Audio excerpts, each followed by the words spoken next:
Bonjour, dans cette vidéo, on va parler de l'absorption de la vitamine B12 au niveau de l'intestin. En fait, c'est plutôt dans la partie terminale de l'intestin grêle où on va absorber la vitamine B12 quand elle est liée au facteur intrinsèque. Donc on a vu que l'estomac, c'est nécessaire pour fabriquer le facteur intrinsèque qui permettra d'absorber la vitamine B12, mais ensuite, eh bien, cette vitamine va être absorbée au niveau de l'intestin. Alors là, il y a plusieurs choses qui peuvent gêner son absorption, en particulier toutes les inflammations chroniques. Si par exemple, j'ai des intolérances, il y a des choses que je mange, que je digère mal, et en fait, ça va enflammer mon intestin, et du coup, eh bien, j'aurai de la difficulté à absorber cette vitamine B12. Donc là, il va falloir rechercher, est-ce qu'il y a des aliments auxquels je suis intolérant? Alors, on peut le faire tout seul par l'expérience, mais le mieux, c'est d'aller voir un thérapeute. Et puis, il y a aussi la possibilité d'avoir des bactéries de notre gros intestin qui remontent dans l'intestin grêle. C'est ce qu'on appelle un SIBO.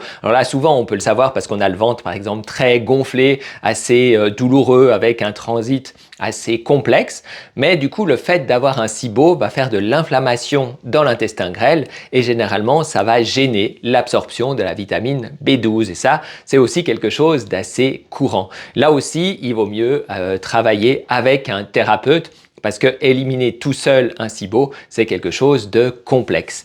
Donc si vous avez des doutes comme quoi vous auriez peut-être un problème de SIBO ou d'inflammation chronique, voire même l'inflammation chronique pourrait causer une hyperperméabilité intestinale, bien là c'est tous des points où il est important d'aller consulter un ou une naturopathe ou une nutrithérapeute, par exemple un ou une nutrithérapeute fonctionnelle, pour pouvoir vraiment cibler quel est le problème et ainsi avoir une meilleure santé. À bientôt!